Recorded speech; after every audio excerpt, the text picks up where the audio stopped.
What's up, War Report family? It's your boy C Dub. It is week 3. We'll be previewing all of the SEC matchups, including ours, in the latest edition of the Midweek Rapport. Let's get to it.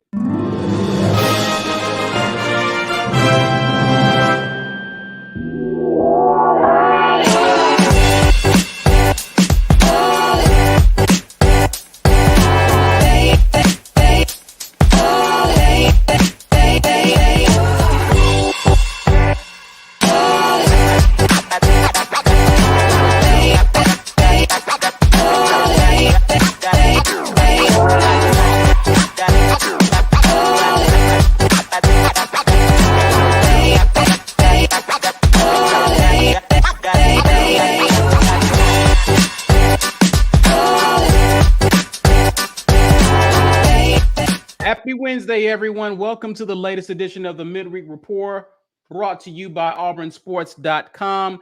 Please support us by heading over to auburnsports.com and checking out their content as a thank you for sponsoring today's show and for being one of our day ones. So special thanks to them for sponsoring us and being a partner with the War Rapport.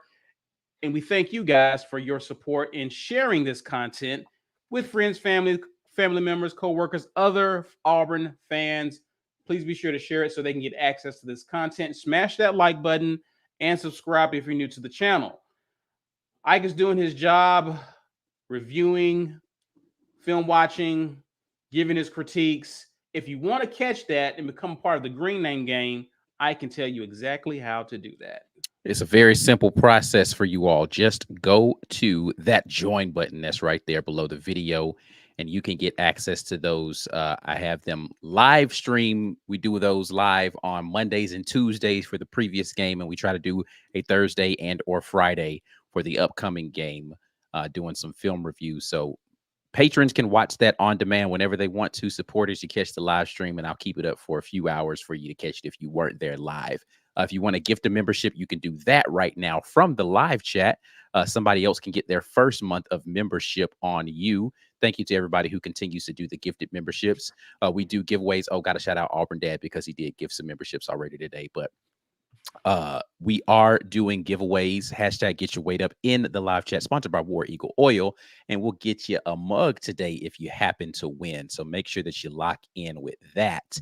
And shout out to everybody who's continuing to rock with us on the morning drop. Morning drop's been fun the last couple of weeks. So y'all keep rocking with us there. Gentlemen, how are we? Week 3.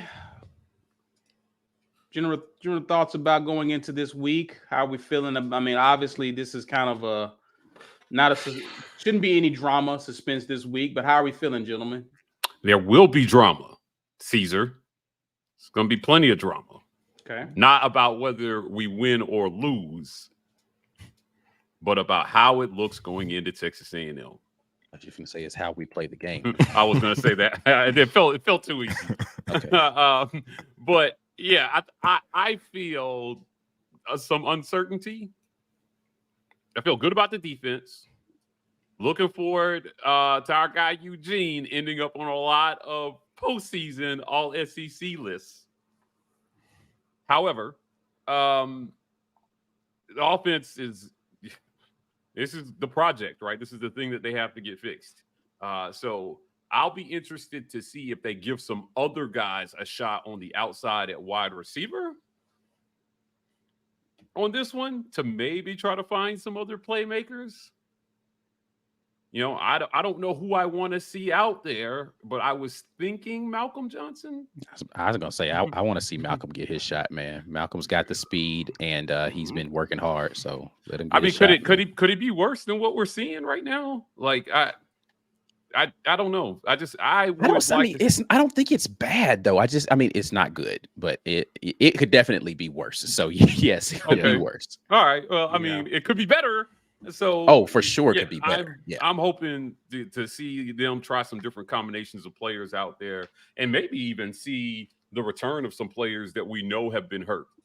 So, yeah, I know that this is inconsequential in terms of record, but it is very consequential in terms of establishing an identity and getting some momentum in terms of executing the details headed into SEC play. Okay. B, how you feeling? I watched the film. I'm actually encouraged. I'm encouraged. You're encouraged after watching the film. Do I'm tell. encouraged. I'm encouraged after watching the opposite film. day.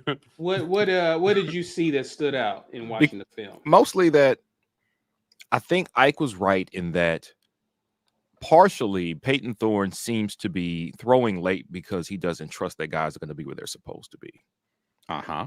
I think that's fixable. Okay. Hugh Freeze has been clearly critical of the wide receivers from the moment that camp has started. So it seems to me that either he's going to try different guys who can actually do what he wants wide receivers to do, or he's going to put boots on butts until they actually do it. And I do think that's part of what we're seeing here is there was a particular, I think it was a stop route that Shane Hooks ran, and I paused it and said, here's where the ball needs to be out of his hand. We couldn't see where Shane Hooks from the camera angle, but by the time he threw it, Shane Hooks was covered and the guy was kind of came in and broke up the pass. Throwing it when the guy is not yet open requires you to trust that the guy is going to be open by the time the ball gets there. One thing that we saw from Bo Nix during his tenure was he's not anticipating throwing the ball to where guys are going to be. And I think a lot of it had to do with he doesn't like messing up. You remember all the talk about how he didn't take sacks for like his entire high school career. He didn't want to throw the interception that killed us. So while Bo Nix was a quarterback from 2019, 2021, we saw a lot of stall drives that went nowhere, but we didn't see a lot of INTs from him. He had some turnover-worthy throws, but he didn't actually turn the ball over a lot because guys who want to be responsible, they know that, wait, there's a pressure that means I can't be the one to mess this up. We might not get points on this drive, but I'm damn sure not about to turn the ball over.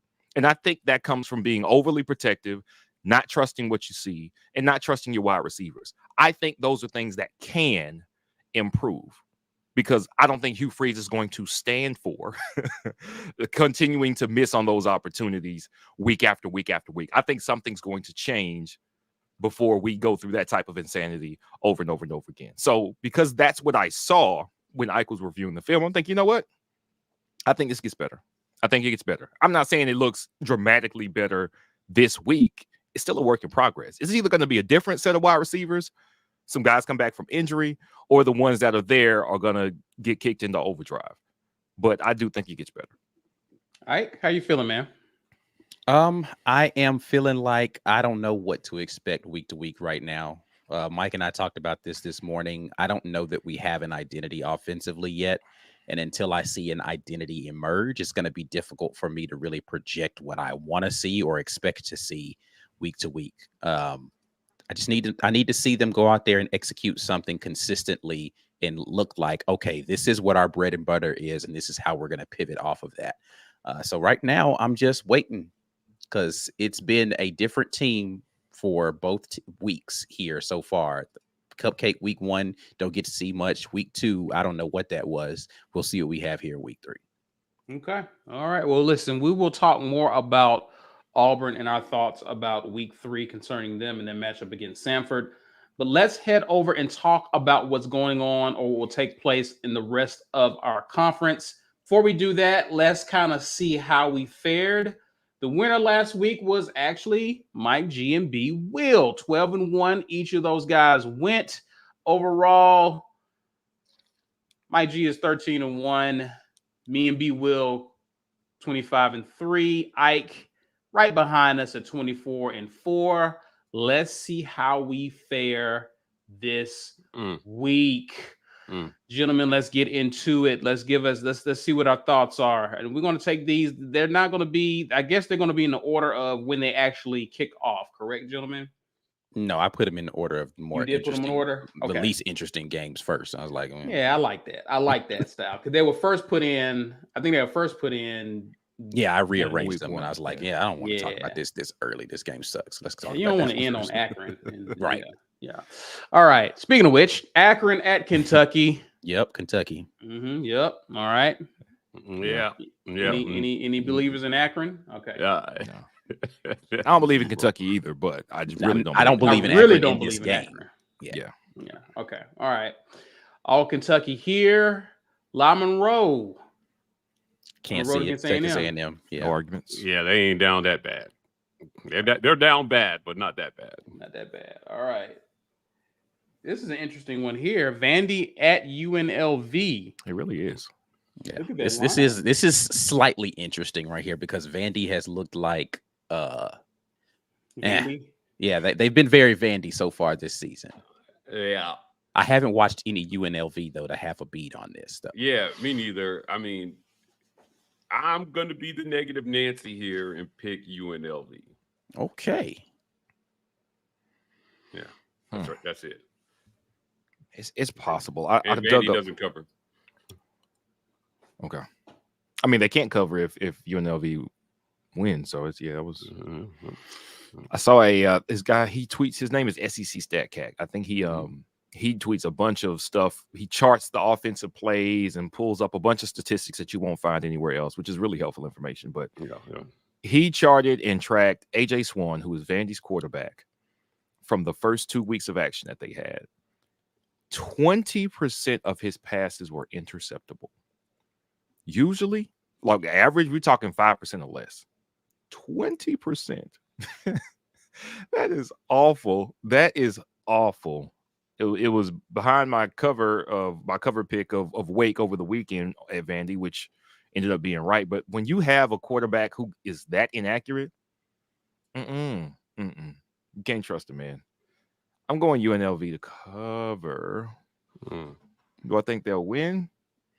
So you think this game is going to be within 4 points, even if Vandy wins? Even if they win, like you're not that good. Like 20%, like every 1 out of every 5 times you let the ball out of your hands, it can be picked off.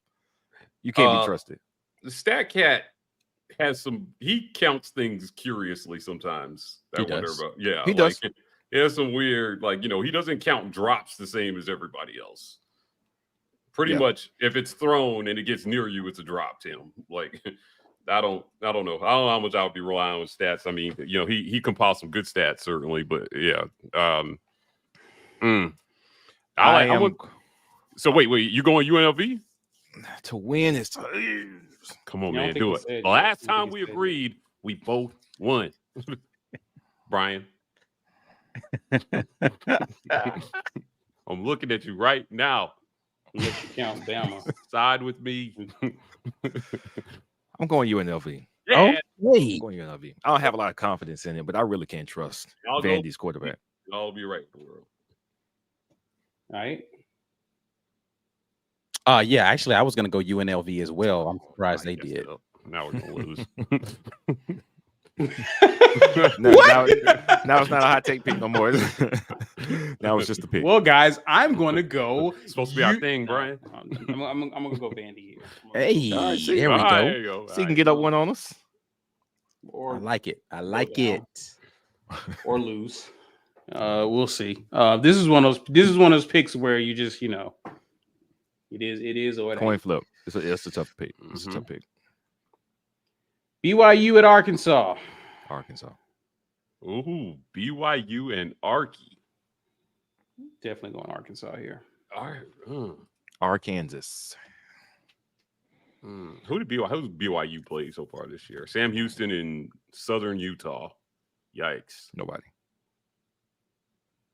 They have a sneaky way of just like when you least believe in them.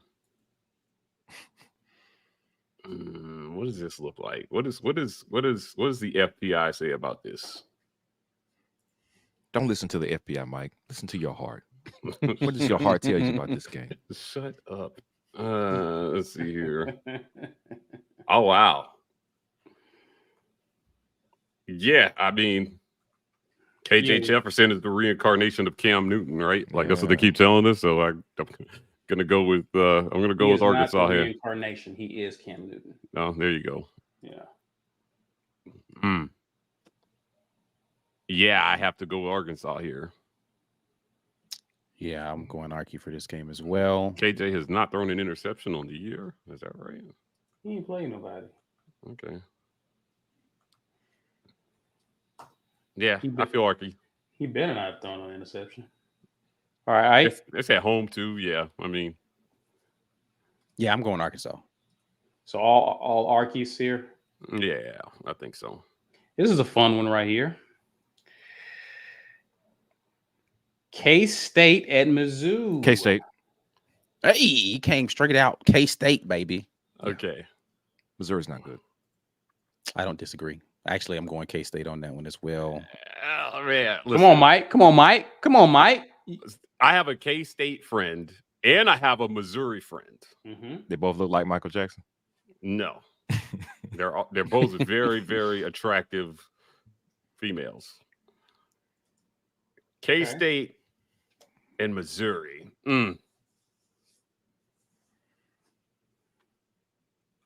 Somebody's gonna be mad at me. I'm about to say, which one of your friends do you want to upset today?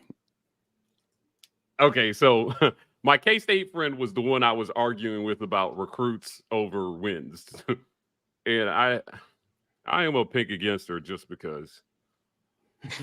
Just because that argument. Yeah. I didn't like her argument today, so I'm going with Missouri. Wasn't Missouri the Missouri? No, that was somebody else. Never mind. They were talking about the Missouri coach. So, all right, Mike's going Missouri. I'm going Missouri. All right. See what you got. SEC. SEC. Yeah. Well, There was no confidence in that. I know, right?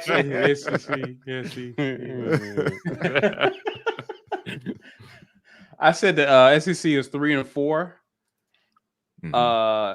in Power 5 games so far this year. 3-5, baby.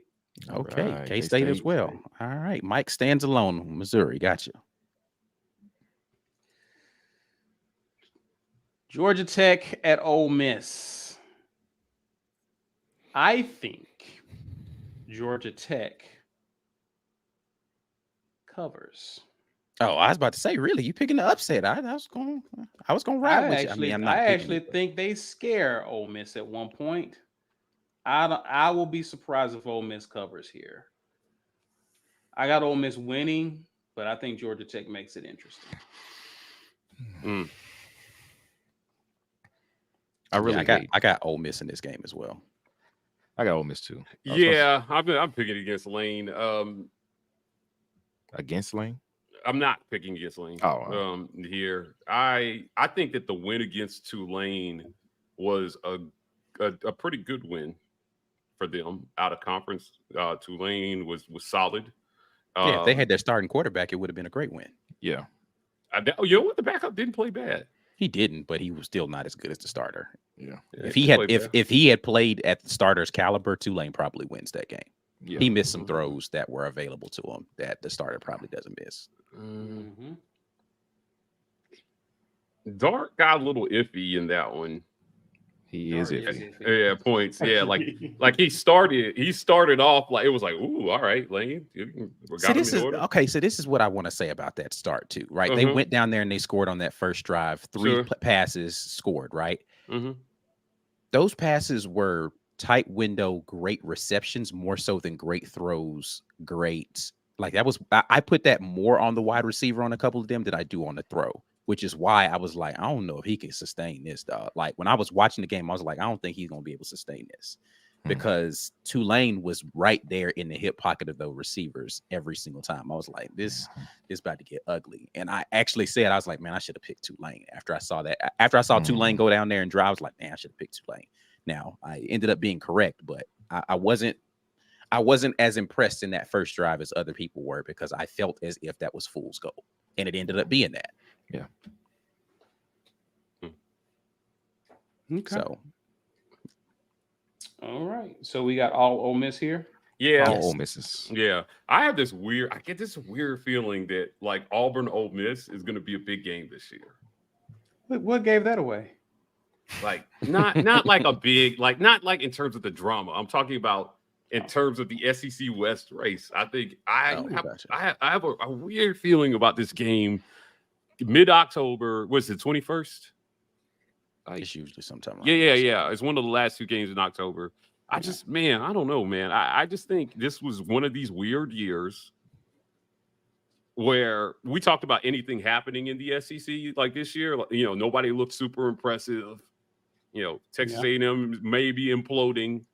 Bama may not be as good as they were. LSU I don't know, man. This could be crazy. What if it's down to Auburn and Ole Miss at the end? No, it won't be. No. Okay. All right. You're probably right. I was with you, T. So like, oh, no. Yeah. Oh, you're probably right. But What if a- it is, we're going to revisit this.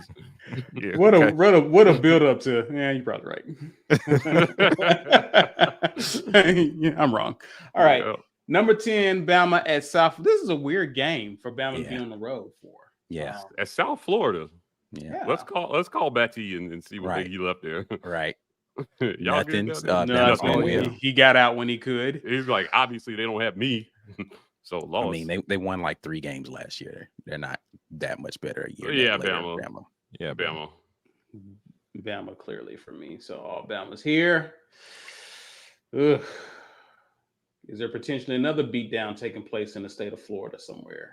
Number 11 comes into Gainesville. This is an interesting. Look at the line, though. Look at Yeah. the line. They're giving Brian, is Florida this some That is respect because here. Joe Milton is unwashed Yeah, booty. that's what I was going to ask. I was going to ask Brian, is this about Joe Milton? Is this about lack of faith in Joe Milton?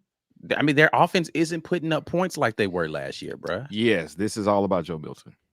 That's what this is about. If you So watch Hooker the first was, 2 weeks, was carrying Heupel last year. Hooker and the receivers as well. I don't know if they've replaced the Hyatt? receivers. Was it Hyatt? Was the guy? Hyatt and Ooh, was he it was Benson? ridiculous. Cedric, what's his name? Not Cedric Benson. That was the running back from Yeah. Chicago. But whatever the other one, both of those guys are in the league. So 2 of their starting wide receivers are in the league, and their quarterbacks in the league as well. That's a lot to lose. It's not that the wide receivers behind them aren't good, but they haven't gotten Tennessee's stride defense yet. has looked good so far this year, though. I'll say has. that their Okay. defense has definitely looked good. I don't have any faith in Florida. I'm going Tillman with is somebody Tennessee saying on in the this one. chat. Tillman. Okay. Yeah, I mean this line is interesting for sure, but Yeah. I'm going with Tennessee. Hendon Hooker could read coverage better than Joe Milton. Joe Milton, That's kind not of even similar a to. contest. Yeah, it's not even. It's like it's not really close. He's Yeah. just got the arm, and the other wide receivers. It's like the entire year under Hendon Hooker at quarterback really set the offense up to where, hey, wide receiver, you know where to go. You're gonna burn some people, so the wide receiver's gonna get open. Guys could get open effortlessly. Now, if it's not like wide open, Joe Milton is confused. He makes a bad throw. He overthrows guys underneath. He's shaky. And Florida's defense can get them. Florida's defense showed very well against Utah. Utah's not high powered by any stretch. I think Florida's offense is mediocre at best, but their defense should make this a low scoring. I mean, I don't think anybody gets over 28 points in this game. I would be shocked if either team gets over 28. I would personally bet the under on this one because people still got this high scoring Tennessee in their head. That's not who they are. It hasn't been that so far, and they haven't really played any competition that should Right. make them not be that. Now they scored a lot in the first game, but I'm just saying, like, second game they should have come back out and done it again, and they didn't. Right. Who did they Now I play? didn't watch that game, but Who they play? in the second game, Yeah. I don't know. Group of 5 school. Yeah, Had to somebody- been. Yeah, Somebody tell us. Yeah. Okay. We've seen enough where when you play underpowered teams, that's when you should be able to steamroll them. Like we saw with us in UMass. Everything was working pretty much, right? Because we're the overpowering team. Even though Tennessee pulled away in the first game, it wasn't until the second half. Like they were slow going. So Austin P. That's who they play. Austin P That's was right. FCS school. That's right. I might be picking Florida here. I'm going Florida. Okay, B. Will going Florida. I'm going Florida, man. Upset. I can't ignore what I've seen from Joe Milton. Can't ignore it. Tennessee. I'm sticking with Tennessee. Okay, Mike, Tennessee. All Right. right. Like it. I like it. Mike. I believe in Tennessee's defense, so I'm gonna go Tennessee on this game. I don't believe in either of these quarterbacks, so I'm gonna go with the defense I believe in a little bit more. I think Florida has a legitimate defense, don't get me wrong, but I actually believe in Tennessee's defense causing havoc because the quarterback for Florida is a little less mobile. I'm gonna go with the guy who has more mobility in Tennessee. That's true. Yeah, I'm definitely going Tennessee here. I'm not mad. I'm definitely not mad at the Florida pick because I just don't. I think that It's not the same Tennessee. Yeah, I think Florida is just they need a big win. I think that they're going to be playing a little more desperate in this game, but I also think that it's going to make them make some stupid mistakes in this game because they're playing a little unhinged. So I can see that too. It's a good game. It's a good game. Should be a good one. Yeah, I'm with you, B. I don't know how many points are going to get scored in this game. Yeah. I feel like it's going to be a comedy of errors. It probably will. Yeah. South Carolina is going between the hedges to play Georgia. Yeah, after what I saw in that North Carolina game, there's no way I'm picking South Carolina to beat up on Georgia's defense. Like I just can't. I can't see it. Unless they grew a spine in the last 2 weeks, I can't see it happening. Okay. If this were at South Carolina, I'd give them a puncher's chance. But it being at Georgia, nah. Has Georgia? I mean, like, have they looked a little suspect through the first couple weeks? Offensively, they've not been great. Right? They've been scoring defensive touchdowns. Like it looks more like that first national title that they had. Where Carson Beck is definitely not him. Carson Beck has had his moments in those games, but he is not the guy who, if they're not able to stop people, Carson Beck's not going to win a shootout for you. Right. Right. Yeah. So, I mean, neither was Stetson Bennett in year one, but that's what I'm saying. This is looking like year one Stetson Bennett, where it's the offense. It has its moments, but it's not like, oh man, they could put up 40. When the defense is carrying. The defense is carrying this team this year. Absolutely carrying that team this year. Yeah. Yeah, I mean, I'm gonna go with Georgia in this one, but I mean, that's it's at home for them. I could not imagine an upset, but I wouldn't be surprised if this is a game at halftime. Okay, I mean, I don't know that that's necessarily shocking, just because I don't know that Georgia's going to be putting up a ton of points. This 54.5. I don't know about that. I don't know about that. I don't know about that. The spread being 27.5. I don't know. I don't know about that one. I'm with you on that too. I am going Georgia to win this game like 45-10 or something like that. Well, this is bait, is what it is. Yeah. This is the uneducated better going, oh, Georgia, 2-time defending champion. South Carolina lost bad to North Carolina. I'm going okay. I would take Carolina in the points on this one. I would too. I don't know if I'm going to, but yeah. If you were. Yeah, I would take going Georgia as well, B. Yeah, but Georgia's gonna win. Yeah. All right, got it. I don't think as long as Will Muschamp at Georgia, he gonna put some extra mustard when they play South Carolina. It has been entertaining is watching Georgia fans complain about Mike Bobo. Like it's been, my Twitter has been ablaze with Georgia fans complaining about Mike Bobo and Bama fans complaining about Kevin Steele. Kevin Steele has been wonderful for me. I warned them. They tried to tell me. I don't know why you had Bobo to just warn needed them. the talent. I don't know why you had to warn them. Just 2 years ago, they was laughing at they was telling us. Yeah, I warned them. I was like, listen. This man his defenses have a weird way of just giving up a bunch of points at the wrong time and yards. So I don't know. They are complaining. Let's see if they want Golding back after about 5 weeks. Hilarious. All right, never wanted Ty Golden to leave. Well, not Ty Golden. Pete Golden. Pete Golden. Yeah, Are you talking about Golding? Oh, Bama. Yeah. Pete Golding. I mean, what is he doing at Ole Miss? Listen, like you said, I feel like if Tulane's starting quarterback was there, they'd be complaining about Pete Golden already. It was wait for it. Bro. Wait for it. Infamous. Yeah, like I think my Bama friend Courtney has a voodoo doll of Pete Golding. She sticks with pins. Like she hated him and Bill O'Brien. Man, she hated everybody that year. A lot of people hated Bill O'Brien. Bama fans have not been happy with their coordinators in the last 5 years. Yeah. Okay. All right. Well, 2020 they ain't have much to complain about. So I mean, that was a trend. That's a trend. Is this a trend? Yeah, this is a trend now. Yeah. Saban is done hiring excellent coordinators. He ran through all of them. Who else is left? That's true.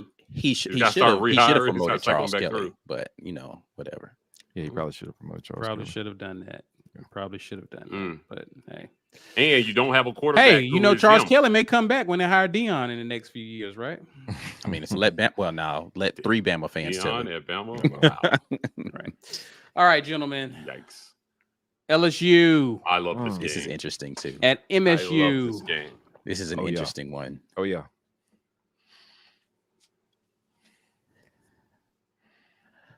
LSU. What say you? Oh, You're going LSU, Mike? of course, Mike. Yep. Unless they're playing Auburn, they win. That's it. Mm. Go LSU on this one. But I think it could be close.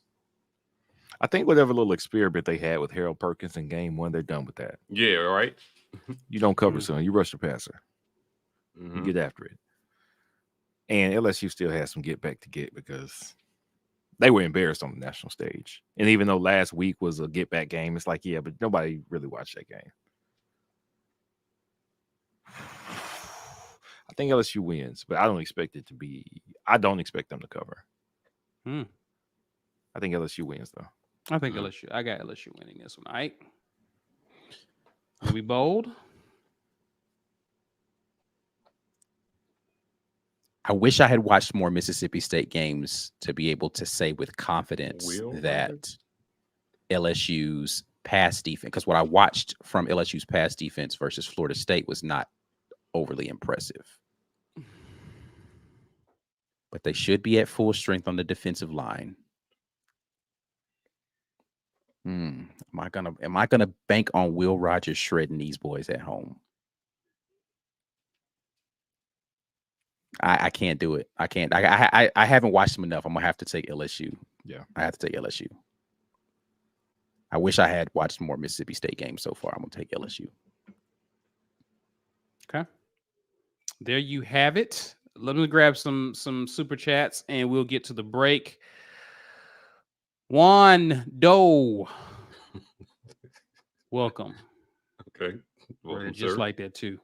Dustin Pace says, just wanted to come out here and mention the fact that DeMar was clearly targeted on his fumble play. Dude came up looking concussed.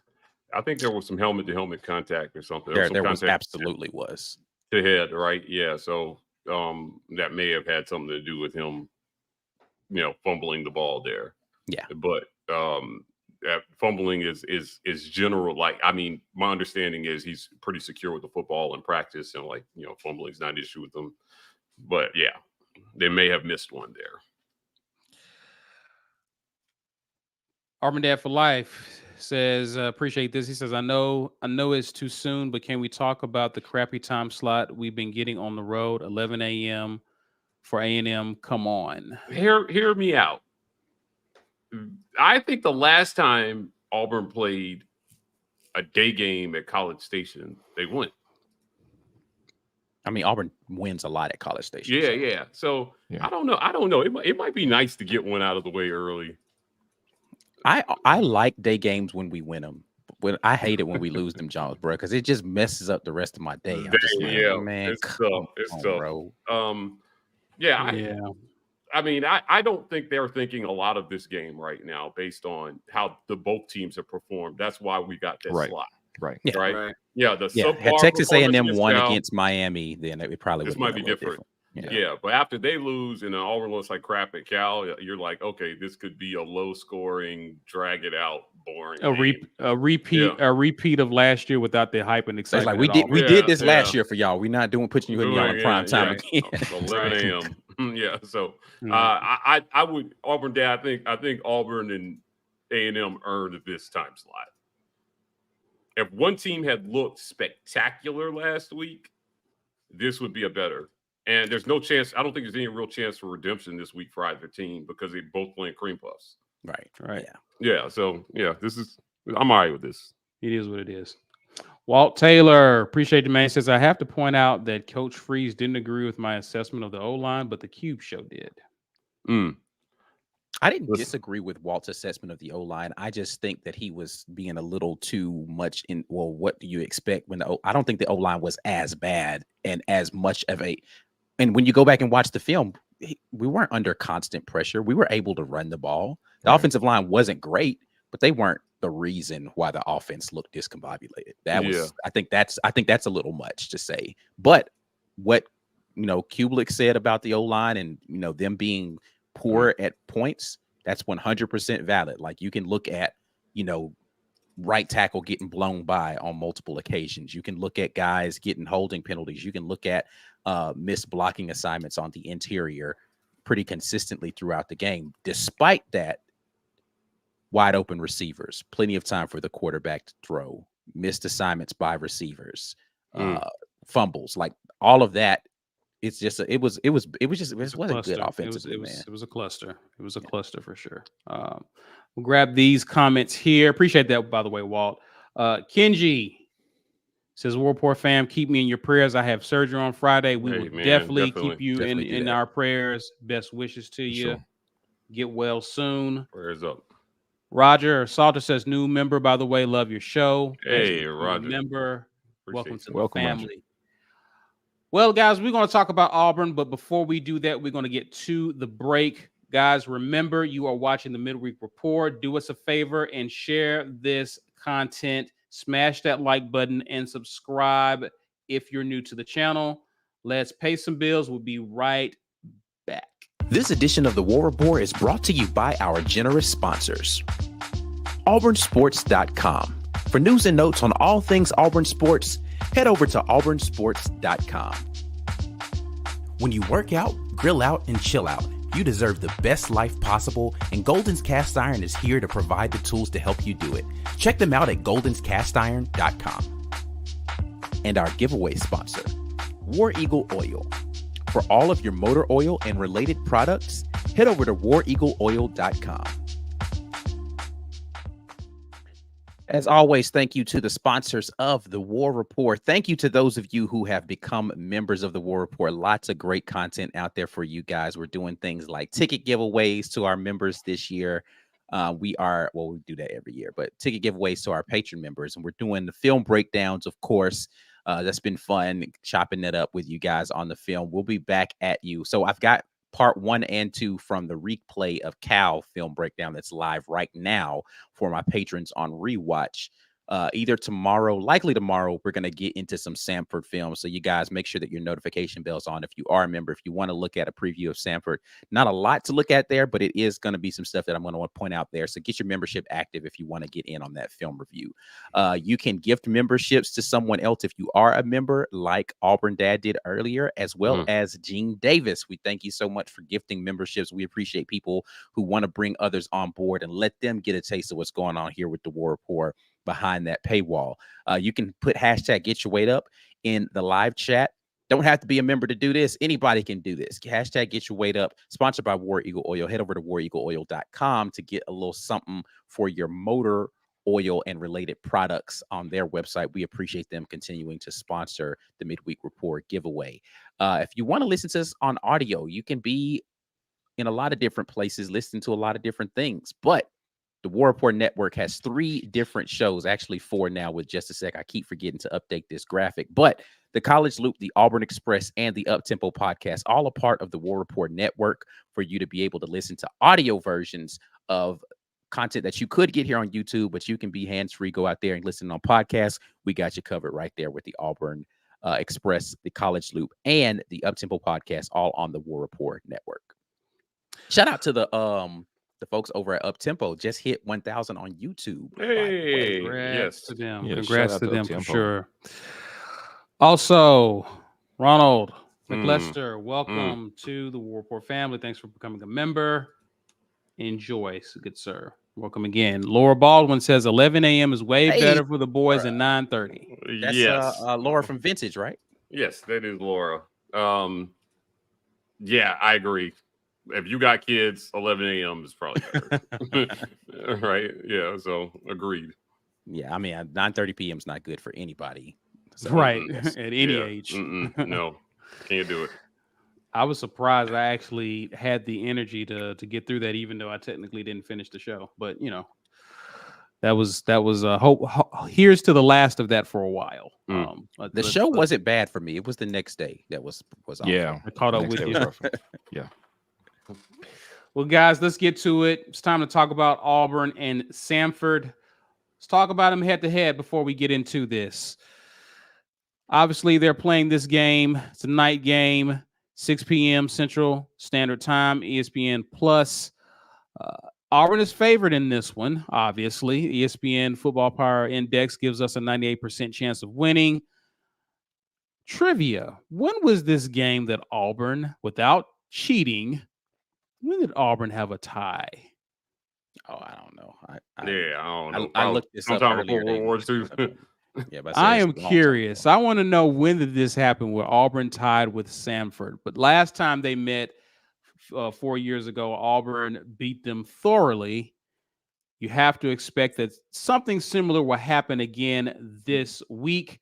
One of the things that I want to do, guys, with this game, obviously we tend to talk matchups here, but I think this is going to be a mismatch no matter what position group we're discussing. What is the one thing that we want to see? One thing that you want to see improve? They usually say you can't learn much in these games. I tend to disagree given what we saw last week with Auburn. What is the one thing that you want to see cleaned up in this game going into the Texas A&M matchup on the road next week? I'll start with you, Mike. Yeah, the obvious one is passing yards. So and I'll get that out of the way so you guys can go into like deeper analysis stuff. Pass the ball, man. This passing offense has to be better than it was last year. Auburn was dead last in the conference. Robbie, I think, passed for 2,000 yards with a hurt shoulder, and the floor is supposed to be higher, man. It is. It didn't look great in game one. It definitely looked regressed in game two. And now in game three, I just want to see a jump in both system and performance by the actual players. What's going to happen when Auburn has to throw the deep ball? Who's going to be there? Who's going to go down the field and get a catch for 30 yards? Who is going to jump over somebody going to fight for the football down the field? I do not want to see them play conservative on the ground in this one. Hugh Freeze's offense needs to look like Hugh Freeze's offense. Throw the ball. And you still don't have to it can still be simplistic route concepts. But I think that you should let Peyton Thorne try to push the ball down the field against this team and see what it looks like. Because this is game 3, guys. And if it's not going to look tuned up, I think that tells you something about what you need to prepare for going into SEC play. Be prepared. At what point have we seen a quarterback significantly turn things around like mid-season in terms of passing? I mean, how often do we see that where the light turns on for a quarterback about mid-season and then he starts doing, and the reason why I'm harping on this is because I believe Auburn can run the ball. I just think it's harder when there's no threat of the pass. Mm-hmm. At all. 94 yards is not going to get it done. How many yards does Auburn need to pass for this one so that fans feel like things are headed the right direction? I would like to see 300 yards through the air in this one. That was going to be my number. I need to see 300. I don't think that's unreasonable. Total. From all the quarterbacks. I would love to see. What did they finish game one with? 2 something? 215 or something like that? It's UMass. Yeah, it was just over 200 yards versus UMass in the air. That was acceptable. Kind of. Yeah, I mean, week one comfortably, and I wasn't expecting them to try to be like crazy through the air. Correct. In that game. I thought they were going to come out and try to run the ball a lot. Mm-hmm. But yes, I need to see it. I need to air it out. Bang out. Air it out, man. Yeah, exactly. Yeah, I gotta see it. I just don't know how you're running out of meaningful chances to kind of just let. Like I don't know how you guys feel about this, but whatever the football equivalent of a basketball player seeing the ball go through the hoop is, that's what I want to see. Yeah, in the passing game, give them some quick, easy throws. Remember the feeling, yeah, of what it's like to throw and connect on a perfectly executed pass call, and it's really that simple. You know, so we could talk about. I mean, I don't think it makes any sense to spend a lot of time talking about, you know, game concepts and strategy, right? Your strategy is beat them badly, and because you're better, but do it doing some semblance of who you are on offense. You don't have to give away what you're going to do.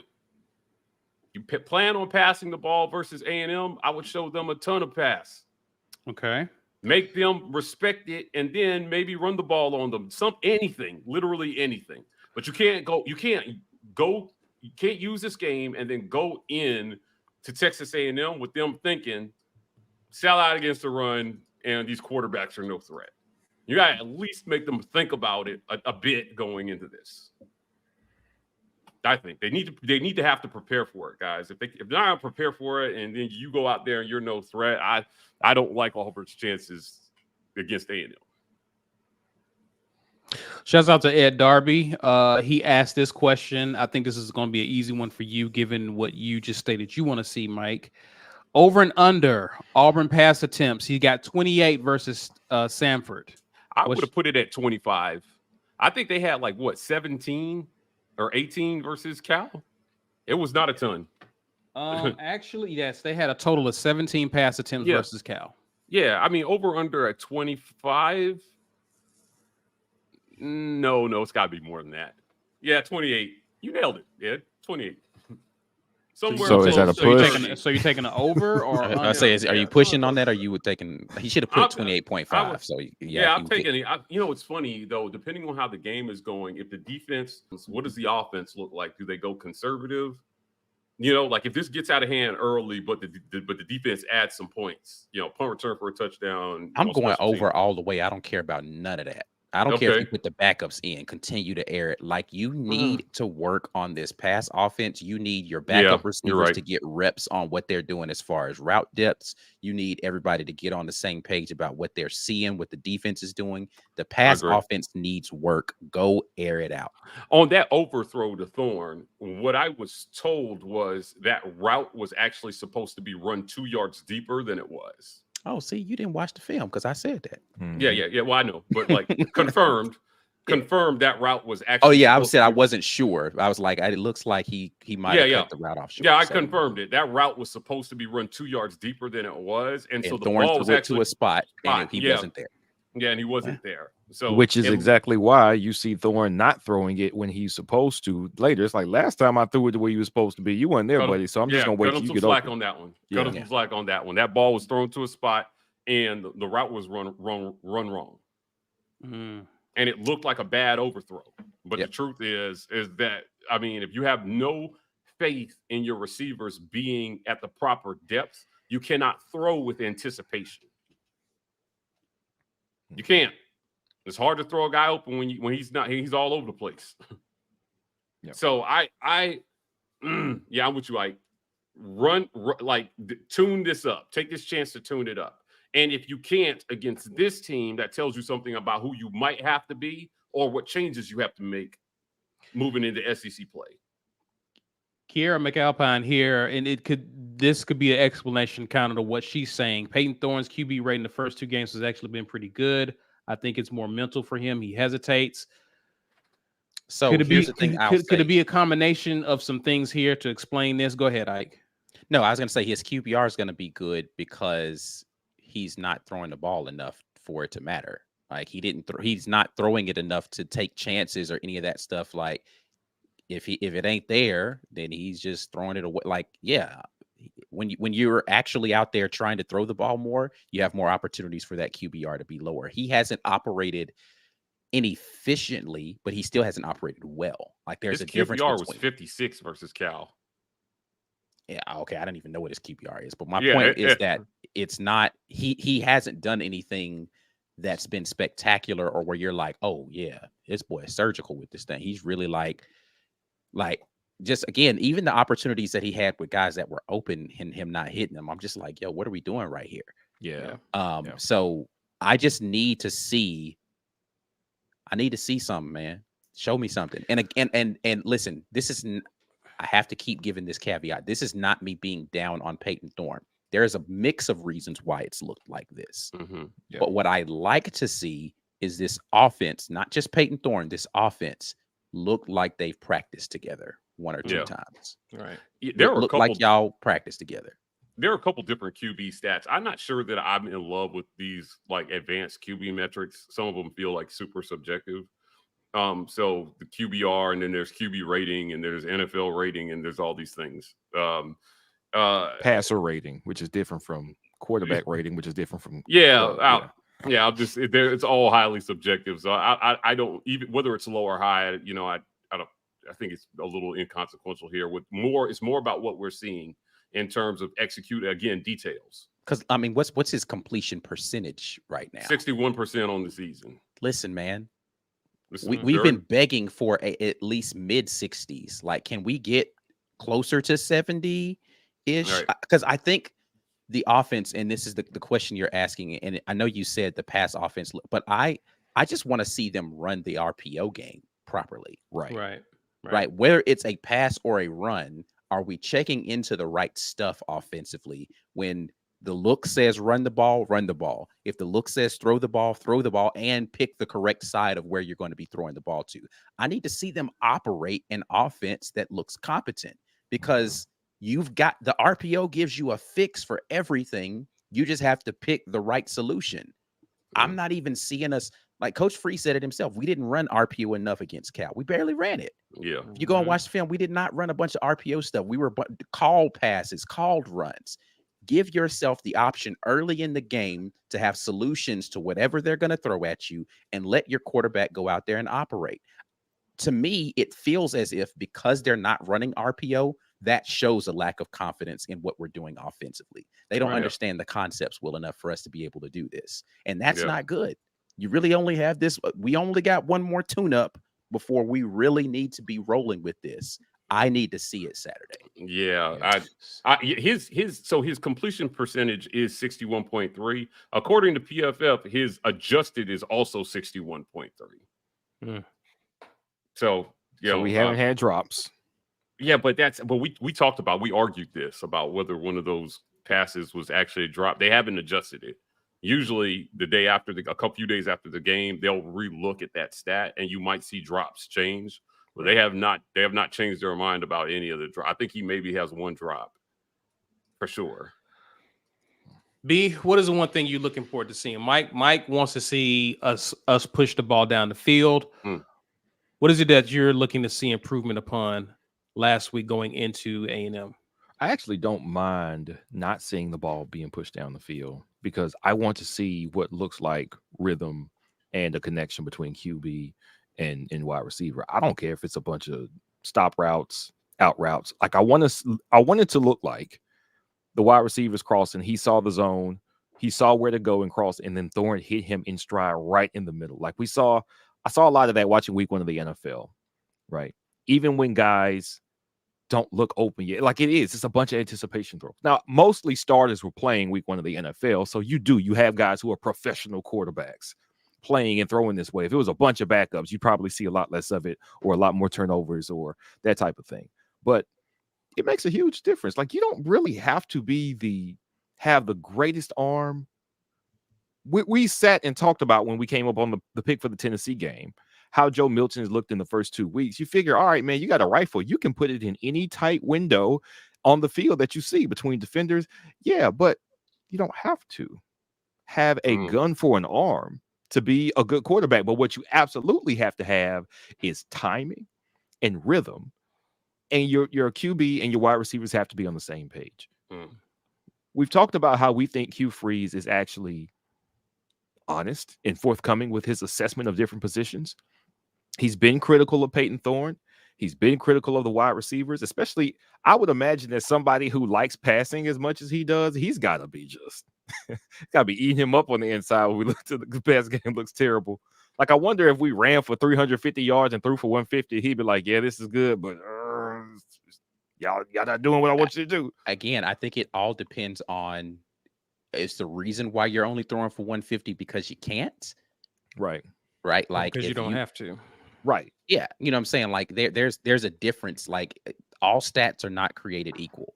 I think it depends on how the offense is operating and how you're winning football games and how the offense is doing, whether you're going to look at that and you're going to say, "Ah, man, you threw for 400 yards this game, but you looked inept in your run blocking." Like that's nothing. That's nothing good. I want to insert this here. B, I know you're probably still going, but since you brought it up, this is what I want to see. Mike G, you asked Hugh Freeze a few weeks back about run pass ratio in terms of balance, and he said that you can't just run the ball. Teams are going to stop you. Yeah. And he said the balance really, and really and truly, I begin to understand what it, because I always would think of balance as you're somewhere close to 50-50. That is not necessarily balanced. My understanding from listening to him is when you're forcing the defense to have to play you even.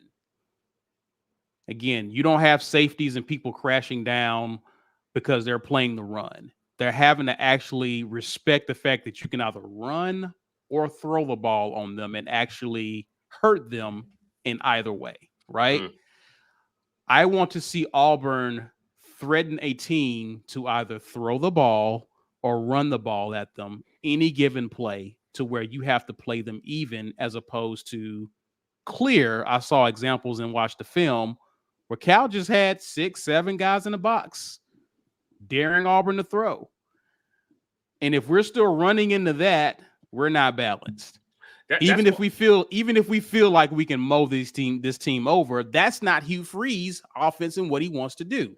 Yeah. I want to see Hugh Freeze play a bit more balance. That's why I was saying, like, Cal didn't really force Auburn into like, they just didn't, right? Like, there was not a lot of Cal making Auburn do anything. They just could not pass. So he didn't respect it, and they defended the run. Mm-hmm. And it made it a little harder on our running backs. It's being one-dimensional has its price. Right. And, this was my thing with this coach, right? Is the one thing I want to see from him is good quarterback play and a semblance of a passing game. That's what he's supposed to bring to Auburn. Auburn has been able to run the ball under almost every coach. Right. They've been good at that. We've had championship level defenses at Auburn before. That's not something fans are not used to. What they're not used to is a quarterback that can go out and put up 350 through the air. Yeah. Consistently. Right. Consistently, absolutely. Yeah, it happened. I mean, Robbie, listen, even with a hurt shoulder, Robbie went out there and threw for 377 against LSU. Peyton Thorne has had those types of games, right? I think Holden has that type of arm. So no matter who you go with, I think Auburn has a guy on the roster right now that's capable of it. Just get whatever it takes to get him there. That's what I want to see. And then you can see, I think the balance that you're talking about, like, man, when a team, especially with a athletic quarterback, when a team has no idea what their quarterback's going to do, everything can work. Scary. That RPO looks way nastier when your quarterback can drop back and then just beam one on an out or throw one or hit an open receiver deep, and you have to respect everything plus the quarterback running on you. Those are hard offenses to stop. So I'm with you. Balance would be nice, but yeah, like I said, the improvement from the QB position is the key, I think, to me. So I agree. The thing is, though, we see what's not working, and the thing that's not working right now is the wide receiver position. That's where we have the least amount of. I think they have the most growing to do of all the offensive position groups. They have the most growing to do, and that can definitely hold up a competent passing game. Like, you can catch a couple people slipping on some long completions if you've got a dynamic enough receiver. And as Hugh Freeze mentioned, Javarius Johnson and Jay Fair are getting open. They're small guys, though. He would like them to be operating from the slot, and he would like some of his bigger wide receivers to be on the outside, but actually getting to the proper depth, cutting the right direction, finding the correct spot in the zone. If you're going to get a quarterback who comes in here and has a mature grasp of what you want to do, some of not having a super dynamic quarterback talent is everybody else is going to do their job. Everybody else isn't doing their job right now. So kind of in defense of Peyton Thorne, let's assume what we saw from him his first 2 years. Of course, his first year at Michigan State, everybody else did the job. Run game worked, wide receivers worked because the run game worked, and it looked really good for him for a while. We saw some highlights. Again, Ike was gracious enough to cut up some Peyton Thorne tape before the season started. If you saw Keon Coleman on tape at Michigan State, you knew what was coming in that Florida State game because he did work. An elite talent that made something out of nothing and got himself wide open when he wasn't wide open. He made the catch. Do we have anything like that here so far? Yeah, the only caveat I would add, B, is there has not been a ton of opportunities outside of Jay Fair and Javarius Johnson. And opportunity for what? To run the right depth? To even catch a ball. They've been targeted. Because the wide receivers aren't doing their jobs well, like Hugh Freeze said. I think if the wide receivers are doing what they're supposed to do, then this looks way different. And then a quarterback like Peyton Thorne works better so far. You don't think better wide receivers equals a better passing game? I'm saying I'm not sure that's exactly all that's happening there, right? I didn't say it was all that's happening. I think it's the passing game in general. Rivaldo Fairweather has 3 targets. I know he's not, but my point is about the passing game in general. He's got 3 targets through 2 games. Fortunately, one of those was a game-clinching touchdown pass, but they had to be in dire straits before they would do it. Well, before they called it, and that's on somebody else. That's my point. Yeah. Right. So it's not one thing. And that's kind of the problem that I'm saying. It's not just one thing where it's just the quarterback, it's just the receivers, it's just the offensive line, it's just the play calling. And that is the biggest problem, is that it's not just one thing. It's not easy to just say, well, if we just put a new quarterback in there, we're going to operate differently.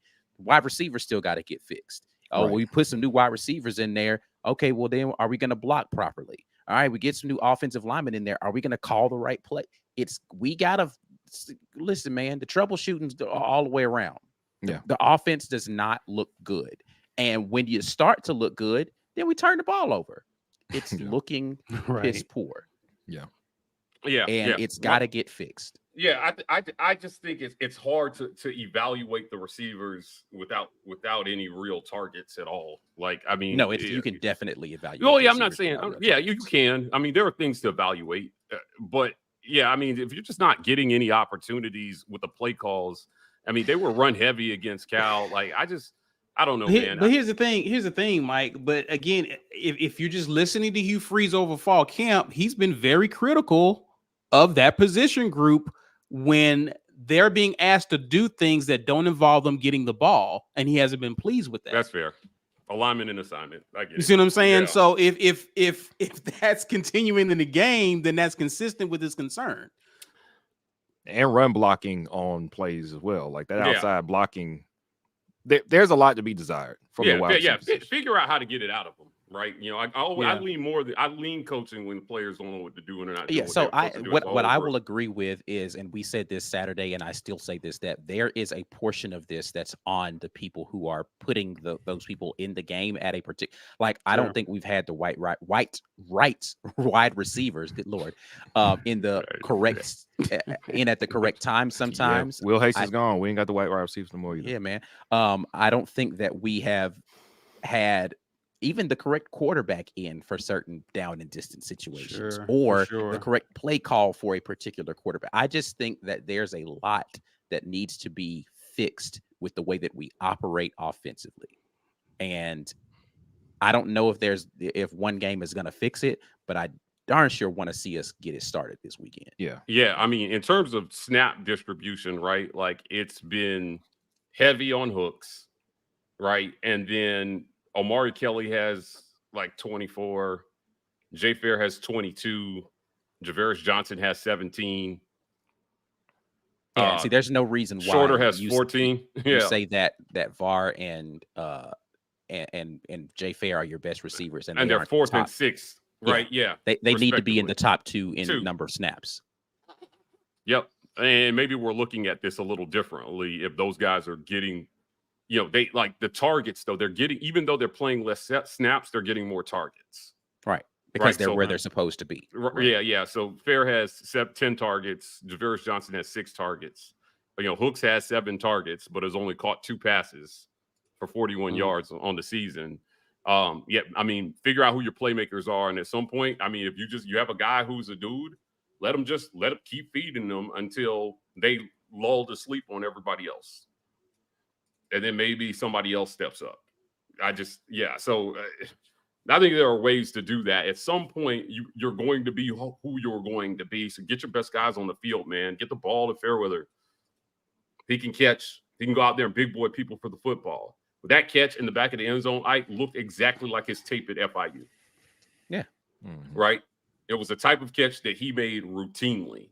Throw it up anywhere near him, and he'll go get it. Yeah, and that's why when we're having the conversation about Keon Coleman, like who's the guy that can go out there and do those sorts of things? Fairweather is a guy who can go out there and do those sorts of things. If we're being honest, Shane Hooks is a guy who can go out there and do those sorts of things. You just need to put them in the game in those scenarios, right? Like, again, I think that Amari Kelly is a talented wide receiver.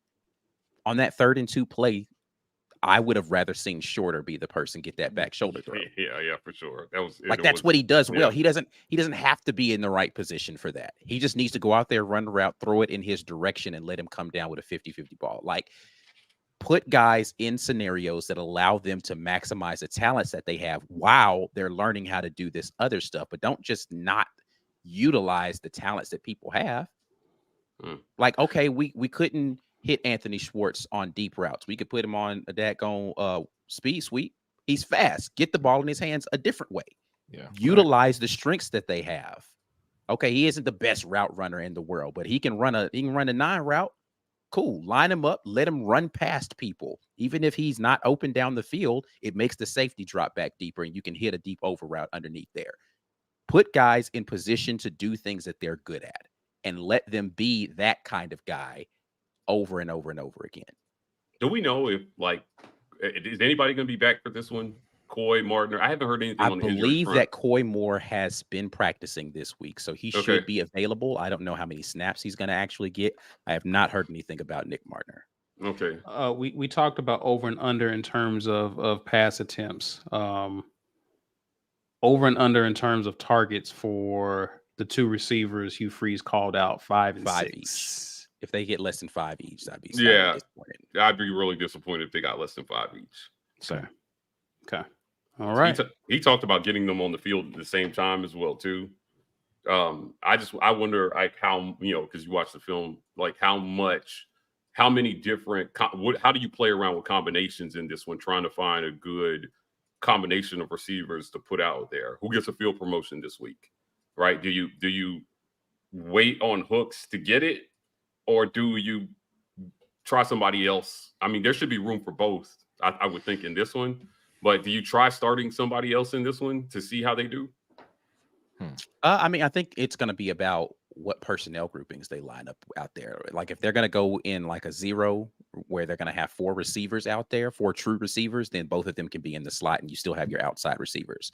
If they're going to go in the 21 personnel look like they did in this last game with 2 running backs being on the field and only 2 receivers on the outside, then one of those could be that guy, and you still could have Rivaldo Fairweather as a pass catching target out there on the field. There's a lot of different options that are available to you to be able to get the guys that you want to be on the field more consistently and still run the kind of offense that you want to run without having to do a bunch of crazy stuff to make it happen. But it's just about, again, putting guys in position to be the guy that they can be. All right. I'm worried about it. All right, gentlemen, we'll put a pin here. It's giveaway time. We are giving away a mug courtesy of War Eagle Oil. Hashtag get your weight up in the comments. Ike's ready to draw. 9 minutes over, so let's get to it. Oh, only 38 people in this drawing. Somebody got a really good chance to win. You gotta like your chances. Lisa, I saw Lisa. Come back around, Lisa. Maximum effort. That's what we need Saturday, baby. There we go. With the Deadpool avatar. Yeah. Love it. And maximum effort, you better be here too. All right. Don't be here loafing and not being here. All right. You need maximum effort. Need you to be here. All right, gentlemen. Gentlemen. We've already talked about. Did you give yours? Did you get a chance to talk about what? Did you talk about what you needed to? Yeah, just the offensive operation in general. Like I said, the RPO game just needs to be more consistent. Yeah, this is about offense. I agree. I just think I don't know that you learn anything about your defense in this game that you don't know already unless they play poorly. correct.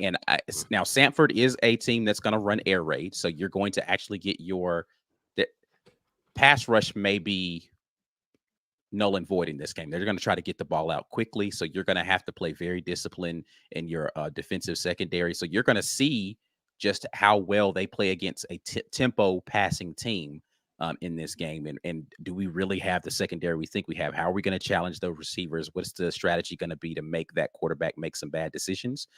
But I don't know how much you learned, because what other air raid, like Mississippi State doesn't run air raid anymore. So what other air raid team are you really going to be playing against this year? Ole Miss is going to run some version of that, but they're not going to run a true air raid. They're going to actually lean on their run game a little bit more. It's more of an RPO style thing. Arkansas is not running air raid. Alabama's not running air raid. LSU's not running air raid. So you don't learn a lot from this weekend in terms of your ability to do anything. But you just need to be sound out there and go pick this dude off a couple times. Right. Yeah. Any closing thoughts, gentlemen, before we get to the supers and comments? Win. No. It look good. I Maximum wonder. efforts here, by the way. Oh yeah. I saw him. Yeah, he is. But he's here saying he gone. So what we need you to do, I mean, with the Deadpool avatar, I appreciate the sense of humor for sure. What we need you to do, email us business@the-war report, business@the-war report. We need your physical address, and that mug will be coming your way. Congrats. Thanks for tuning in, hanging out with us on this Wednesday. Ike, you were saying, or someone was saying? No, I think it was B that was started. B? It makes me wonder if Hugh Freeze mentioned that Peyton Thorne's performance needed to improve, and that both Robbie and Holden were nipping at his heels. Now, Robbie's going to get on the field because Hugh Freeze said Robbie's going to get his snaps. Robbie needs his snaps, is what he said. All right. Mm-hmm. For him to bring up Holden, it really makes me wonder if that's the real warning shot to Peyton Thorne. Like, okay, Robbie, you can't do what Robbie can do, so you see why it's a good counterpunch against defenses. Like, maybe if you were doing everything you were supposed to do, Robbie would still get on the field because of what he allows us to do in certain situations. Holden Geriner is not a different skill set from Peyton Thorne, though. If I'm going to bring in, supposedly, I'm open to bringing in a guy that does exactly what you do. Tighten up. I thought that was probably the most interesting part of that comment. Not that he mentioned that, okay, well, Robbie's going to get the game. He's always said Robbie's going to get the game. It's not going to change. It's that he mentioned Holden. I don't even know if anybody asked about Holden in that question. Did anybody ask about Holden in that question? I wasn't on the teleconference today, so I'm not sure. Buddy. Okay. I don't know if that's sincere. I'm ready to sit you down if you don't do what I want you to do, or if it's motivation again. He said that he was working on how best to criticize, how to correct and coach Peyton Thorne, and how to motivate him. And I don't know if he's found the perfect mix yet, because he again mentioned that he said it wasn't at the halftime of the Cal game. Like, hey, you might not be back out here if you keep playing. Yeah. So he has no problem vocally suggesting my guy needs to pick it up, or he might not be my guy. I wonder if that's working. That's my question. Yeah. I wonder if that's working. Yeah, I question that as well, as to what is it going to take for him to because again, the Peyton Thorne that was there on that final drive where they scored, not the last drive of the game, but the one where he threw the touchdown to Rivaldo, that's the Peyton Thorne I want to see all game, man. Right. My question is, there are people who are like this. B. Will, actually, you're a person that's like this, where pressure just kind of makes you perform better. Like when it's like, all right, I'm gonna procrastinate. And it's like, oh man, well, I ain't got no choice but to get it done now. And suddenly the light comes on and you start you can't miss. Yeah.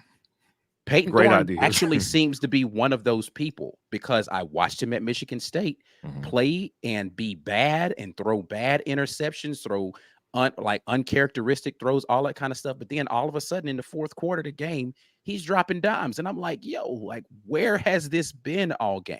Right. He just seems to be one of those people who needs to, in order to function at his maximum, his back has to be absolutely against the wall. That's not a comfortable spot to be in as a coach, though, because you're like, man, I don't want to be in this position every week where we got to go. You got to go down with the ship every time because we're expecting him to swoop in and put his cape on and be like, oh, there's the Peyton Thorne I've been expecting. Right. I need you to be that way the whole game, man. So it's not this whole other situation with you. So I don't know. I don't know what it's going to take. And if people are talking about, well, if, he didn't have to look over his shoulder, play better. Right. Play better. No, third play of the game. The third play, not, oh, he had a quarter and a half and he did so. The third play of the game, this man extends the ball for no good reason and has a fumble. Yeah. That is not instilling confidence in your coach. After missing the open wide open. Yeah. So again, I'm not saying that Peyton Thorne is a bad player. I'm not saying that you can't ride with him for a couple more weeks. I'm saying, why does it need to be that bad before you start to figure it out and get back into things? Right. Can we see some better because again, it's not as if guys weren't open. He stared down two receivers that were wide open and just didn't pull the trigger. Why? Right. That's a question that Peyton Thorne's got to answer. I can't answer that question for you. I can look at the film and say which direction his helmet stripe was painting, was towards, and see a receiver that's open towards that side of the field, and then him turn and look in the opposite direction. Right. I can see that. That ain't got nothing to do with somebody looking over his shoulder, whether or not he's going to get pulled out of the game on the next series. That's got everything to do with you, young man. And Hugh Freeze has been you weren't clear. Looking back at Robbie before you threw that pass. Hugh Freeze has been clear about competition being necessary and about it being important and about it bringing out the best in his players. I seriously doubt Hugh Freeze sold Peyton Thorne a bag of goods different than what he saw when he gets down here. Competition is important. You're going to compete. Now, I might think you have the tools to run the majority of the offense, more offense than either one of the other QB options at this point in time. But that doesn't mean you can go out here and perform under your potential and still keep the job. Like, you can't. You actually have to play to your potential. He's not playing to his potential right now. What's that clock look like? Like, how often is Hugh Freeze looking down at his wrist like, all right, buddy? And again, like you said, you still have to perform, right? Has Hugh Freeze pushed the right buttons? And I'm trying to figure out what the mental tussle is there, because he's been more successful with quarterbacks than any of our last two coaches. And he's also been the most critical of quarterbacks than either one of our last two coaches. So maybe that's some of the weight that he takes on as an offensive guy. Is like, listen, I'm going to criticize you because I know what I'm doing. I can get you up to this play level. You got to do what I'm telling you to do, though. And I also wonder, we talked about the plays that Hugh Freeze called. We know he called the Rivaldo touchdown play. And he said he called 3. He answered questions we didn't even ask. He's like, yeah, I called that one and 2 other ones. Cool. Now I want to know what them other 2 plays were. Did they work? Were they passing? The touchdown plays? To Jay Fair, I called that one. Let me think. I called the one to Rivaldo. The one on 3rd and 17. Yeah. All that was me. Yeah, man. That was me. All me. That was all me. But I wonder if part of you remember Happy Memories? That was me. I wonder if part of Hugh Freeze's ability to get the best out of his quarterbacks was rooted in, I'm going to be calling these plays, though. Because again, he said we had a running play that the offensive line, IQ actually pointed this out, because in the post-game presser, Hugh Freeze said, well, Jake had a good running play called, and I think it would have worked. But I wanted us to try this because I've seen Rivaldo make this play too many times in practice. That means it's like you said, it's a collaborative effort. Like, I don't know. What do you think? I don't know. I'm looking at this. I'm thinking this. Hugh Freeze went from a running play to a play that scored a touchdown. And it's not that the running play couldn't have scored a touchdown in this situation, because, again, we have had the talent. It wasn't working well that night. But I don't know. What if he has the juice with the offense? And even though Philip Montgomery is an excellent offensive coordinator and play caller, for it to be what Hugh Freeze wants and how he wants to run it, he needs to be the person calling the plays. I'm not lobbying for that. I'm saying I wonder if that's part of the recipe. If I improve offense and I improve quarterback play, what if it's because I'm the dude calling it? And we haven't done that yet. And if that's the case, I wonder how long it would be before something changes. Yeah, that's an interesting question. How long is it going to be before he's like, all right, I've seen enough of this offense putting along. Let's go ahead and do some fairway drives here. We're gonna do a little something different. Yeah, we will definitely see, gentlemen. Listen, let's grab some super chats, some comments. We will get out of here. Half of these super chats are about Mike's shirt, so Hilarious. That's funny. Auburn You Dad paid. says Auburn says appreciate the $2 super chat. We got a lot of recruits coming, so need to smoke Samford absolutely for sure. At Really? least. Oh, I didn't know that. A ton of recruits at this game. put them We on need the to Golden's cast iron, baby. All right, grill them up. At least showing what they can expect when they get here. In terms of offense, Ben Bloodworth says, "Keep hearing we keep it vanilla to help us win later. When do we transition to being good enough to that it doesn't matter that opponents have film?" Yeah, keeping it vanilla should not mean you can't move the ball, though. Yeah. Right? Those things, don't have to be separate from each other. So, Right, yeah. All right. Corey Weber says, "Would love your opinion on this. Did we take the wrong transfer QP Thompson from an arm talent perspective?" Be Will. I mean, I was all on Thompson. I was disappointed in Thorne over Thompson at the time because I've seen Thompson play really well. Now, the teams that he played for the last 2 years were not great, so it doesn't surprise me that he didn't end up double-digit win quarterback, and he had a reason to leave the places that he left. Nebraska was awful last year.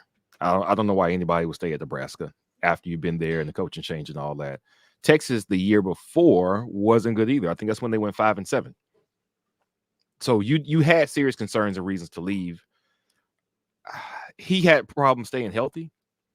So, I mean, arm talent, yes, but the other things that he I think that was values, the biggest knock on him was the fact that he was only going to be here a year, and the fact that he was injury prone.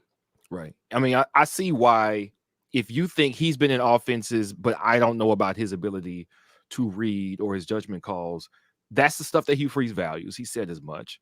The ability to operate. I don't know if Casey Thompson was better at that stuff or not. I have no idea. So if they think they got the right guy for their offense and what they want to do, then I'm going to trust that. Purely arm talent, Casey Thompson. Yeah, no, Casey Thompson has a stronger arm. Again, I think you see the potential there with Peyton Thorne, and I can point out the potential to you over and over again in a lot of different ways. Did we take the wrong guy? I think it's way too early to make that assessment. Again, people forget he really just got here, man. Like though he worked through the summer with some guys, there are a lot of guys that weren't there during the summer that whether it was injury or they just got to Auburn themselves from the transfer portal that they're expecting to play heavy minutes. I think it's too early to say Peyton Thorne's not the guy. But what I do think it is that Saturday is time to start seeing more evidence of it. Yeah, his timeline for getting it together is shorter than most guys because of the experience he brought in. Correct. Right. He's been the if you're starter gonna bring in for like a 2 freshman, years. Yeah.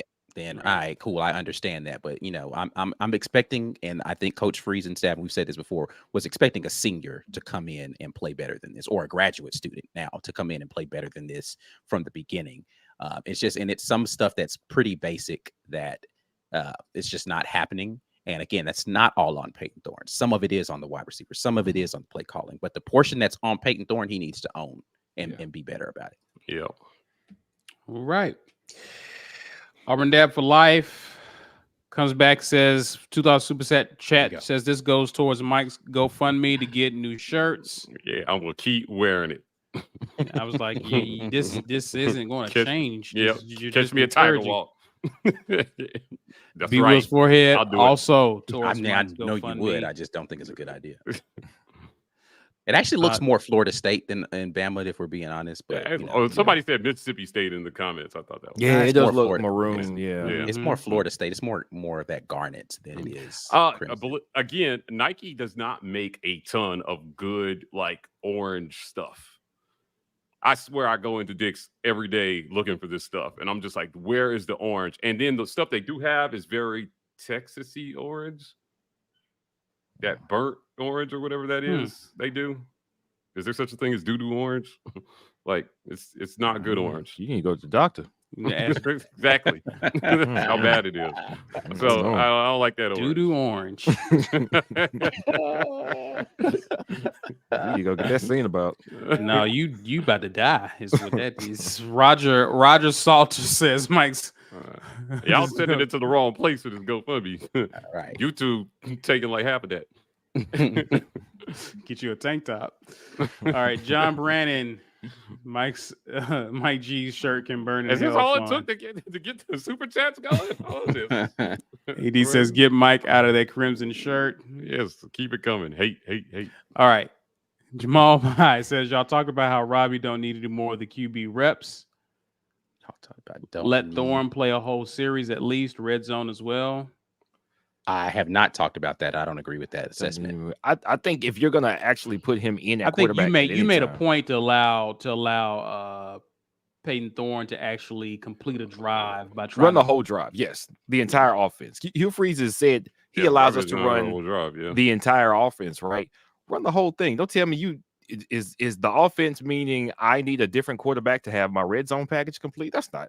I think it's an advantage right now because Peyton Thorne didn't settle in at everything, but ideally, I don't think anybody's coming in to a program as a college player to be the quarterback and then get taken out in the red zone. So the entirety, you don't want a Chris Leakey quarterback, basically. I mean, you don't, because I don't think we have everything else around the quarterback position is not good enough to be able to get away with the quarterback not being solid. It's still kind of the same position we've been in the last few years where even 2019, we had a great defense, but the offense struggled mightily. And the only thing that would have made it better would be an elite, transcendent quarterback prospect.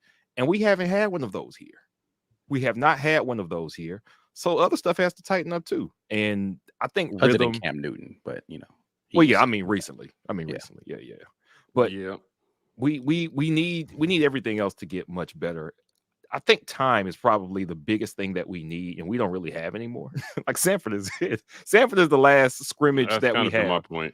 Yeah, it's the last practice game. I don't want to be disrespectful and call Samford a practice game. It kind of is, but we need that one to go well and show something. They gotta get on the same page with these wide receivers, man. Hope maybe Coy coming back helps that. Maybe Malcolm Johnson getting in the game helps that. Somebody can do what Hugh Freeze wants to do at wide receiver.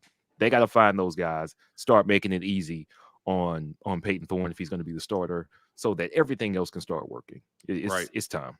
So that we're clear, Holden Geriner has played a total of 11 snaps this season. Robbie has had 40, and Peyton Thorne has had 80 snaps.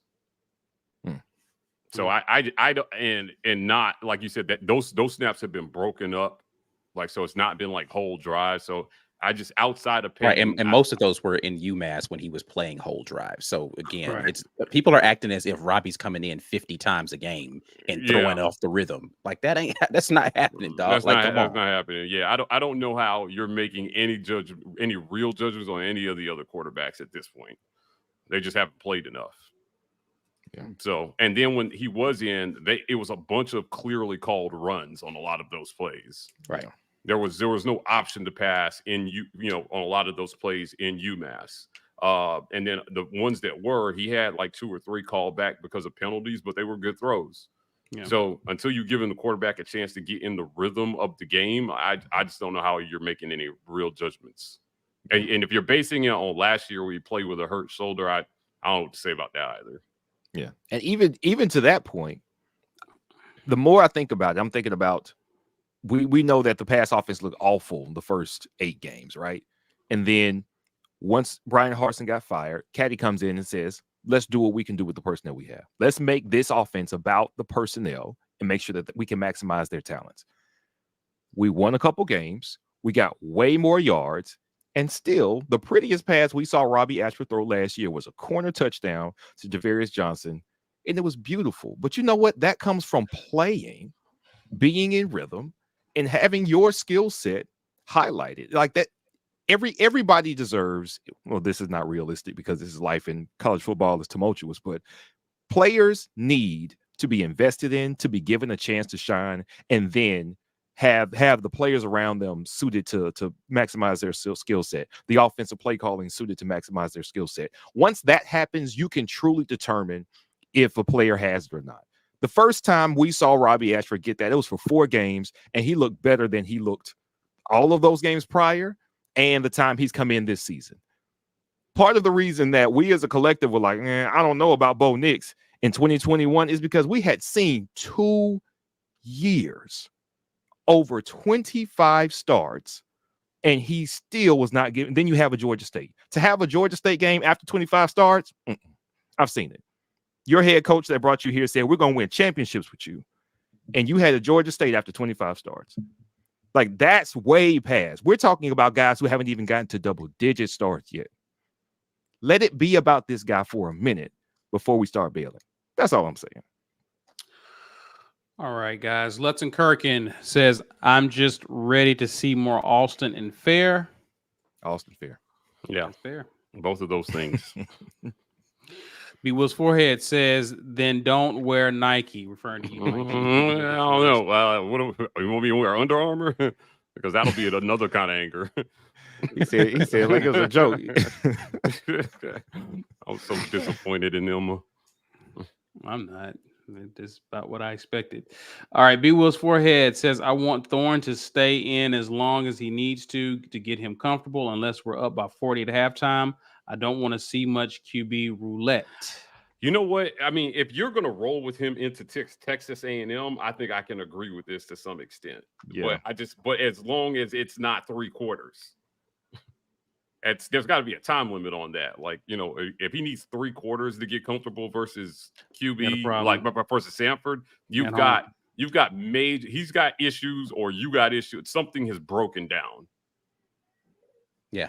And to that point, this is where I would potentially agree with not having, or you shouldn't even really need to go to the Robbie red zone package in this game. Right. Like, just let Peyton Thorne go out there and Thorne operate. Run the red zone. Agreed. Yeah.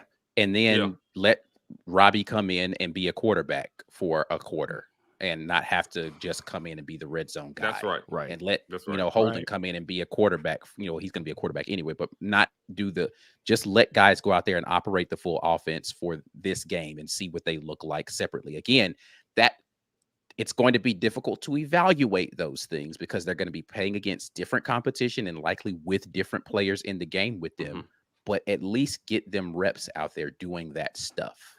Right. Is it fair to expect Thorne to make solid red zone throws when you pull him out in the red zone every time? And then the one time you put in there, like, I'm going back to kind of see the ball. I mean, he made 2 touchdown throws in the red zone when he was pulled out of the game, though. So yes, it is fair. Yeah, I don't know, man. I just let him get the rhythm down there and stop. I agree with letting him stay in for a whole drive and not pulling him out in the red zone. Unless when you bring Robbie in, you're going to let Robbie throw down there. Because I think they need to do that. Yes. Yeah, because teams are going to know what to expect, when he goes in the game. So it's, if he's going to be your guy rolling into Texas A&M, I agree with not doing the quarterback carousel thing. It just how we were using it didn't make any sense. If it's going to look like it did against Cal, then just don't do it. It made more sense against UMass, but even in the game against Samford, to your point, Ike, I don't even think we really need that. Yeah, you've shown that it's there and it's available to you. Let's show what else we've got now. We got some red zone stuff we can run that doesn't include Robbie. Right. Yeah, it felt like when for Cal, it felt a little bit like, oh, nothing's going. Let's go to Robbie and see what he can do. Right. Not like it was planned. It was just nothing's working. So let's try him. But then the play calling didn't really get any better when you put him in the game. So he had the same issues. Right. Yeah. They've just got. I believe they can figure this out. I do. All right, gentlemen. Let's get to some of the other comments here. Appreciate you guys for the super chats and ladies. Derek McClellan, Ike. Does the Just a Sec still report under the Auburn Express, or do I need to sub a whole other pod? Just a Sec is a separate podcast that will have separate shows. We got betting with B. Will and Blake over there. We've got the Amen Corner. Mike G is going to be doing some stuff every now and then. So it's a completely different podcast that's more SEC wide. So it's not just talking Auburn stuff. So make sure that you guys are locked in over there. So you do need to do a new subscription to get that stuff. Robin the Bank says he doesn't want to see any holding this upcoming Saturday. That's a good one. JB says the O-line moving people around. That's a good one. The Walker Show. 1927 was when we last tied. Samford. I knew it. You knew that? Pre-World War II, I said. A long time ago. Mm-hmm. Right. JB says, can we see some shallow crosses, slants, and in-breaking routes? I mean, it'd be nice. That's part of what the RPO game's supposed to give you. I thought Thorne would excel at that, which is why I'm surprised. We haven't been throwing it a bunch, though. That's what's so crazy. I'm just like, yo, what are we doing? And this is where I get back to the frustration with the play calling, is that if teams are going to stack the box, run the other stuff that allows you to have an answer for that, man. And it's again the quick throws to the outside. If you watch the film breakdown, that stuff was there. Yeah, it's available. Throw it. Yeah. All right. Lutz and Kirkham comes back and says, watch the film. Cal Part 1 is not playing on YouTube.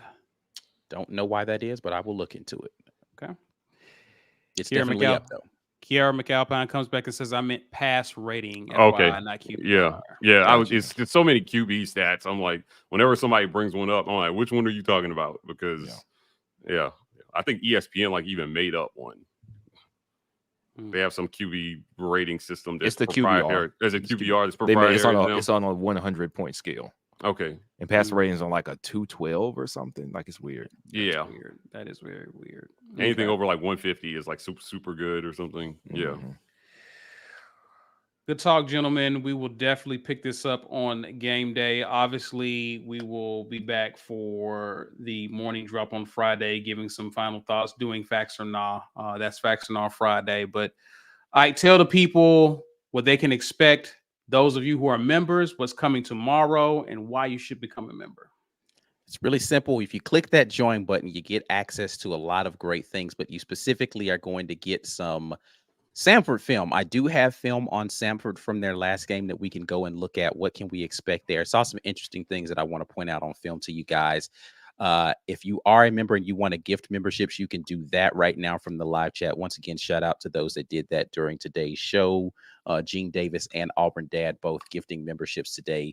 Somebody gets a free month of membership on you. If you didn't get a chance to win anything today, you can go visit our merch store. You can purchase something. Head over to warreport.com. That's where the merch is. I also got some articles out there. Shout out to our guy, Elliot, that's been out there holding down the website article situation. So make sure you guys go and visit us there. Again, we have the network, and I just saw the College Loop in here messaging. So shout out to them.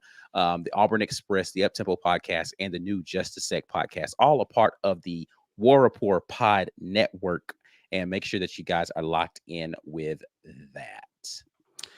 And as always, we appreciate it if you shared this video. Great conversation. Help people to get in and join this conversation as well. Smash the like button. Subscribe. For those of you who just found us, people finding us all the time, please be sure to subscribe. Also, you can find us on social media, Twitter, Instagram at The War Rapport. We are TW Rapport on TikTok. Be sure, if those of you Green Name Gang, to check out Watch the Film Samford edition. And we will see you Friday for Facts and All Friday on the morning drop. Until then, enjoy the rest of your Wednesday. And as always, War Eagle. War Eagle. War Eagle.